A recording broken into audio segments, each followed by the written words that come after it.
Fala pessoal, estamos aqui para mais um vídeo. Meu nome é Arthur, eu sou analista de valores imobiliários e hoje a gente vai falar sobre o resultado da American Express. Tá? A American Express é uma empresa que eu acho bem interessante.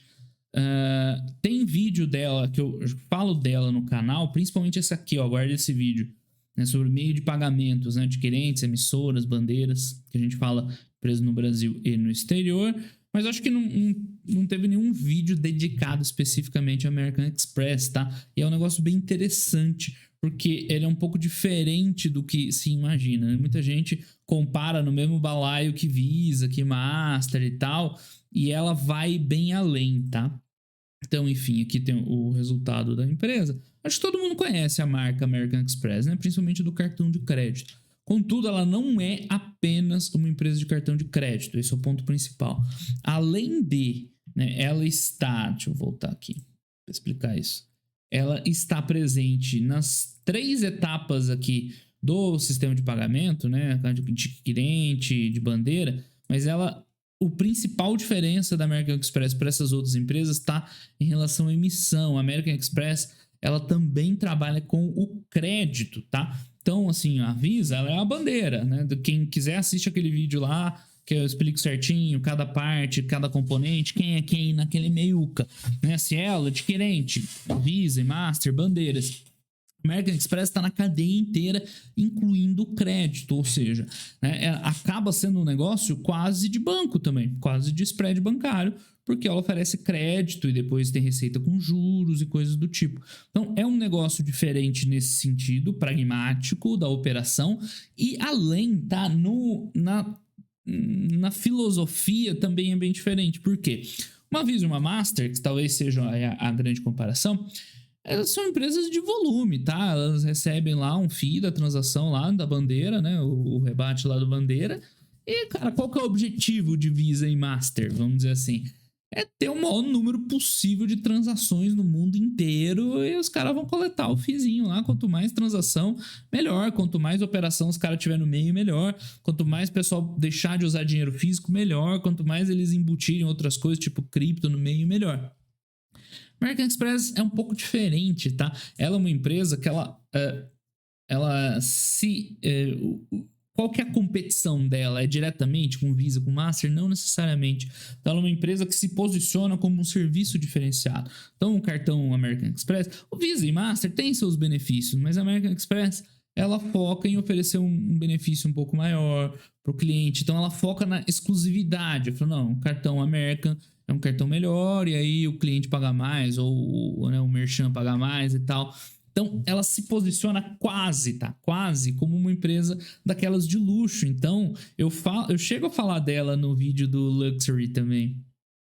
Porque, óbvio, né? Não é bem luxo, mas é as mesmas características. Um posicionamento diferenciado, se oferece um serviço melhor ou mais benefícios ou coisa do tipo e cobra um pouco mais, né? E tem uma receita um pouco maior do seu cliente. Então, o lance da American não é necessariamente só ter mais volume, não, mas é criar um ambiente diferenciado onde ela pode ter o nível de clientes que ela quer e ter a rentabilidade dela. Então, olha só como a gente já separou muito do negócio de uma Visa, de uma Master, de uma Cielo da vida. Primeiro que ela é verticalizada, né, até o crédito, do crédito até a ponta. E segundo, né, ela tem um posicionamento de serviço diferenciado, ela não quer ganhar só volume e assim ela consegue entregar mais retorno, tá? Então, eu gosto bastante dessa diferenciação deles, tá? Eu gosto muito de Visa e Master, acho que são 2 belas empresas, mas a American Express, pô, não tem nem o que falar, se a gente for ver os números aí de crescimento recentemente, claro, né, tem uns anos atípicos aqui por causa da pandemia, um outro ano que não sei o que aconteceu aqui, né, teve uma PDD grande também, mas no geral é crescimento, é uma empresa bem velho, tá? Tá rodando com uns 8 bi de lucro, ela vale 100 bi de dólares, né? Bastante dinheiro, velho, 8 bi de dólares de lucro é imenso. Ela retornou muito para acionista aqui em 2021, capital, né? Como esse negócio de crédito e tal, você não precisa de muito reinvestimento, né? A empresa tem condição de fazer grandes retornos de capital, se assim ela desejar.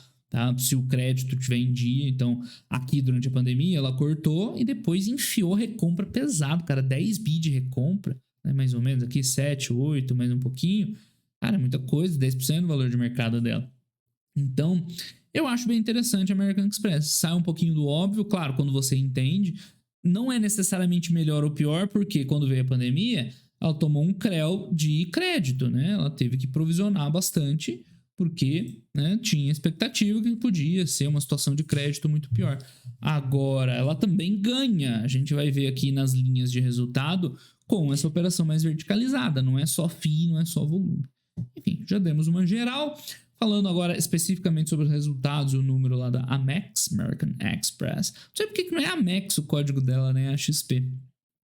Enfim, crescimento da receita muito bom, tá? 20%. Ainda tem um efeito rebote pós-pandemia, positivo no caso, né, das coisas retornando, mesmo que 2021 já tinha passado o auge, mas, né, tem um retorno dos padrões de consumo tradicionais, de viagem, que a American Express é muito relevante e tal, então ainda tem um impacto, né, recuperação da pandemia, mas não deixa de ser um resultado forte, quando você ajusta para o câmbio, quase 30% de crescimento de receita é muito bom, tá?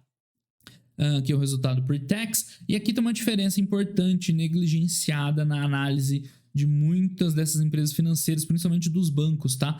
Que é em relação à provisão. Como ela opera crédito, ela tem uma linha lá de PDD, PCLD, enfim. E o que acontece? No ano de 2020, eu tenho que falar de 2020 aqui antes, elas provisionaram, tem um slide lá na frente perfeito, né? Todas as empresas de crédito provisionaram muito dinheiro porque não sabia o desespero que ia vir ou não. No final, a situação foi muito menos pior do que se imaginava. Então, eles reverteram provisão, por isso que está negativo aqui entre parênteses. Ou seja, o ano de 2021 quase que inteiro teve reversão de provisão. Por isso que o lucro líquido foi muito forte, tá?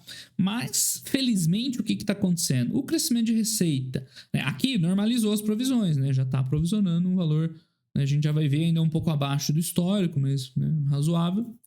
Só que o crescimento da receita, a evolução natural do negócio, deixou o lucro líquido praticamente estável. Então, é muito bom esse número de 3% aqui de lucro líquido, porque o que se esperaria?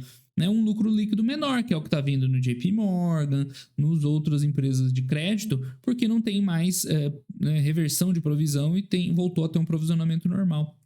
Então, esse resultado de earnings per share crescendo 10% é excelente, tá? A gente já viu que ela recomprou muito, né? A receita, a evolução dos negócios compensou a recuperação, né? Dá para dizer, embora a gente já vai ver, tem muita coisa acima dos níveis pré-pandemia, mas que compensou a questão da provisão. Então, esse resultado da Max foi muito bom, tá? A empresa está caindo hoje não sei quantos por cento, né? Galera, esquece o que o mercado faz no curto prazo, tá? O resultado dela foi bem legal. Aqui, ó, a queda dos shares outstanding. Né? Tá lá a empresa recomprando, e isso no longo prazo tem um efeito, né, imenso, haja vista aí autozones da vida. Então, embora ela seja verticalizada, a empresa ainda depende bastante de volumes, né? Network volumes, né? Os volumes aí da rede que seguem evoluindo, se recuperando um pouco da pandemia, é verdade, mas lá num crescimentinho tal, bacana, tem sazonalidade, né? Quarto tri é sempre mais forte. Enfim, no geral, esse TRI em relação ao anterior não cresceu muito, mas em geral, um crescimento aí sustentável, né? Aqui, então, tem o buraco da pandemia, onde estava caindo os volumes, aí voltou a se recuperar e, né, se recuperar de vez, tá? Aqui tem uma quebra por tipo de merchan. Aqui o consumidor não é o... é o consumidor mesmo, né? Consumidor... pessoa física, pequenas e médias empresas, large corporations, international e tal. Uns vão um pouco mais, outros um pouco menos. Eu não acho tão relevante ver essa quebra aí. Eles fazem a quebra por geração, né? Legal. Então você vê que os millennials, né, são os que estão de fato. Isso aqui é coorte, é participação, é crescimento, é participação, né? Não, está tudo caindo, não é participação, crescimento. Você vê que o consumo ainda vem muito forte dessa geração mais nova, a geração que consome muito mais do que adquire bens e tal, né? Que mais? Aqui é uma diferenciação entre linhas, tipo, GS é Goods and Services, né? Bens e serviços. TIE é Travel e não sei o que lá, é tipo turismo, né? Coisa do tipo. Não lembro tudo, velho. Muita coisa para lembrar na cabeça.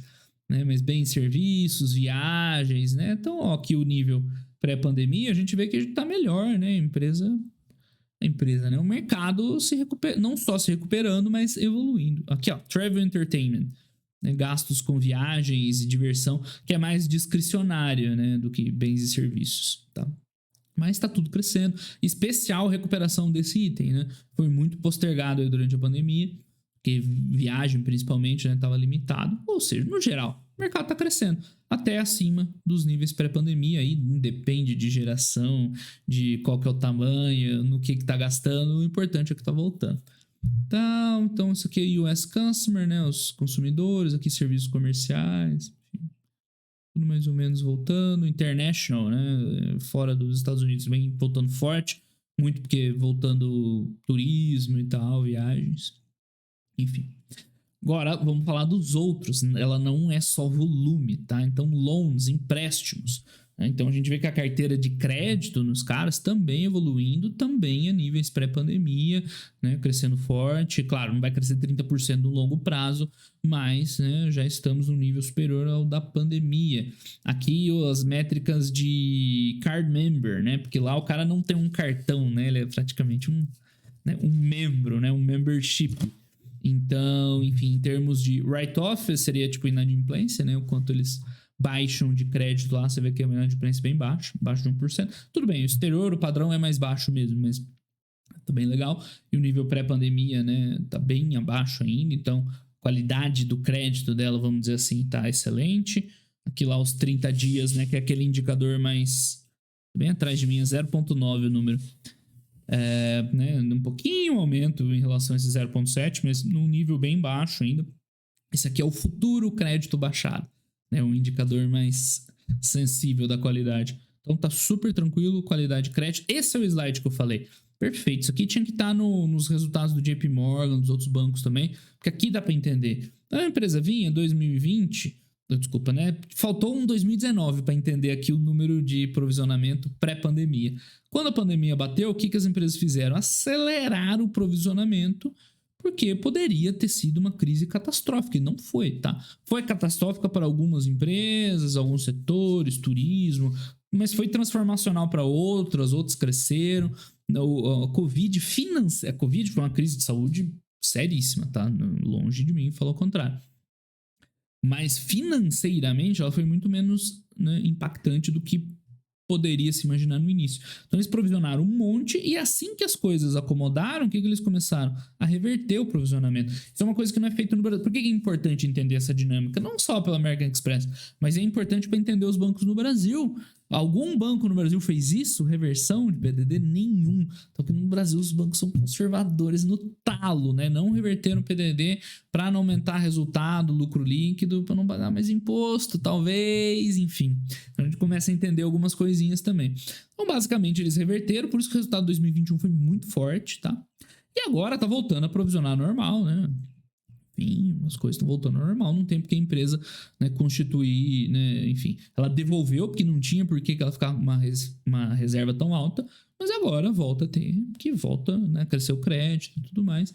Então, dá a impressão que isso aqui é um patamar ainda meio alto, ou meio baixo em relação à pré-pandemia, não tem aqui, mas é o que a gente viu. O lucro líquido continua bom, mesmo, né, voltando a provisionar, ou seja, né, a empresa segue o seu curso natural, né, passando aí os impactos da pandemia. Então dá para ver pelas reservas, né? Ela tinha aí, ó, 4,3 bi de reserva. O que é a reserva? É o que foi provisionado para eventual inadimplência. Durante a pandemia, bum, jogou ela para cima, 6,8. Nem foi tão dramático, os bancos foi mais dramático, né? Mas provisionaram mais. E aos poucos vai devolvendo até estacionar naqueles 3,5, né? Antes era mais, só que como o nível de inadimplência está mais baixo, isso aqui provavelmente é o número de reservas aí adequado, ó. Que a gente vê a porcentagem das reservas em cima dos empréstimos, tá em 3,2, né? Era um pouquinho mais em 2020, ela estava um pouco mais, né, sólida, mas 100%, provisiona um pouco nos próximos, vida que segue. Bueno, vamos ver de onde vem toda a receita. Já falei que vem da operação de cartão de crédito, vem do crédito em si. Então, assim, ó, a principal receita da empresa, discount revenue, é tipo o MDR, é o que ela ganha da parte adquirência, tá? Então, é a principal linha financeiramente, mas não subestime, ó, a receita de juros, é a segunda linha, net card fees, né? Aí é a taxa do cartão, a tarifa do cartão, você paga para ser membro, né? Tem o cartão, anuidade e afins. Aí tem outras taxas de serviço lá quaisquer. Isso aqui de processamento seria o equivalente à bandeira, eu acho. Que ela recebe só como bandeira. Ou seja, é vertical, é o ecossistema completo. É difícil falar, o principal ponto dela é adquirência. Porque tudo tá junto aqui, né?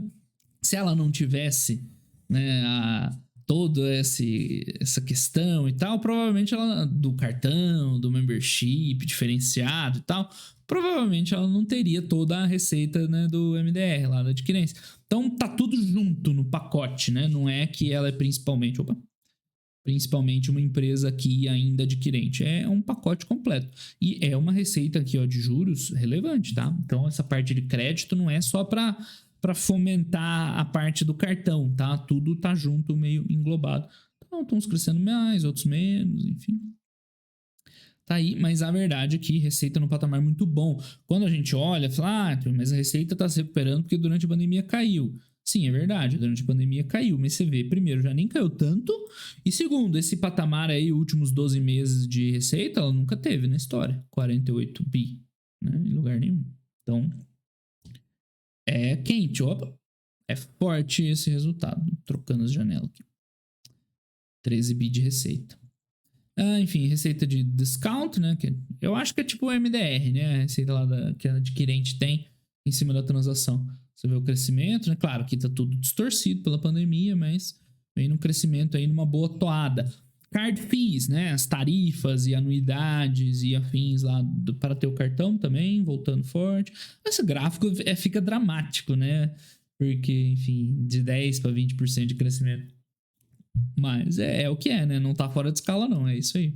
Então voltou a crescer, o NCA é New Cards Acquired, né, crescendo, ou seja, ela está crescendo, a base de clientes bastante, tá? Acelerando o crescimento. São muito bons os números da American Express, né? Que é a receita com juros, com crédito, né, basicamente. Também crescendo aos poucos. A gente tinha visto o gráfico que o total de carteira de crédito aumentado, a receita sobe. O quanto ela ganha, ó, é isso aqui, 10, 11% de taxa de juros anual, tá? Então, esse é o juro do cartão de crédito nos Estados Unidos. É uma coisa perto de 10%. Enquanto aqui 10% ao mês, né? Uma época. Enfim, né? Diferenças pro Brasil. Mas ganha lá o dinheirinho e não é negligenciável de jeito nenhum, né? 2,5 bi num trimestre, projetando 10 bi de juros no ano. Muito bom, hein? Excelente. Uma empresa que vale 100 bi, excelente. Enfim, receita... que a gente já viu. Despesas, que a gente não tinha visto. O que uma American Express gasta, né? A gente já viu. Ganha dinheiro com a adquirência, com a bandeira, com as taxas do cartão, com o crédito, né, oferecido. De onde vêm as despesas? Então, a principal linha de despesa é as rewards, né? Os benefícios que o portador do cartão tem. Lembra que a gente falou? Ela se posiciona como, né, superior em termos ali de benefícios. O cara se sente bem de ter um cartão. Eu não sou uma pessoa boa para explicar isso, porque eu sou zero importância para essas coisas. Mas é um status, né? Para o cara ter um cartão American Express, né? Tem os vários níveis, Centurion, blá, blá, blá, enfim, né? Aqui no Brasil o povo é louco para ter um American Express internacional, não sei das quantas. Então, o principal gasto é justamente para prover esses benefícios. Sala VIP, desconto X, sei lá o que tem de benefício da American Express, não sei. Tem um cartão padrão do banco. Na verdade, até tem um cartãozinho legal agora porque é de graça, mas enfim, eu tenho o melhor cartão de graça que o banco pode ter. Não entendo muito disso, mas, né, lógico, entender, né? A principal despesa é essa. Aí ela tem a despesa do negócio, né? Desenvolvimento, com certeza, deve investir muito em infraestrutura e tal, coisas do tipo. Né? Outros serviços aí né? Tem rewards e services, né? Então, isso aqui deve ser o benefício padrão e outros serviços que ela oferece, né? Para o portador do cartão. Você vê que isso aqui é uma linha da receita também, né? Então, tipo, aquilo lá é líquido, né? Ela ganha isso aqui com serviços, mas custa para ela tanto os serviços, né? Enfim, marketing, ok, faz parte, né? Patrocinar evento, marketing, propriamente dito. E despesas operacionais administrativas normais aqui, né? Salário, empregados, processamento de dados, equipamento, o feijão com arroz. Então tem lá umas coisas subindo mais, outras menos, em geral subindo 19%, abaixo do crescimento da receita, né? A receita cresceu 27%. Muitos desses gastos aqui são diretamente relacionados ao negócio, então não tem como você crescer o negócio sem crescer isso aqui, né? Faz parte. Sem crescer talvez isso aqui, né? Então, sei lá, a despesa cresceu muito também. É que muitas das despesas estão atreladas às receitas, mas o importante é um crescimento abaixo da receita. Então, gerou valor, né? Ganhou margem, esse tipo de coisa, tá? Enfim, aqui indicador de capital, como ela tem crédito, Tier 1, nada demais. Retorno de capital, isso aqui é o pagamento, a gente viu lá no Fundamentei, né? O quanto ela recomprou. Ela paga um dividendinho ali, basal, padrão. Ela é aristocrats, tenho quase certeza. Express Dividend Aristocrats. Vamos confirmar para não falar bobagem. Eu devia ter procurado logo as Dividend Aristocrats da vida, né? E ver se a American Express tá lá. Não. Vamos ver se tá aqui.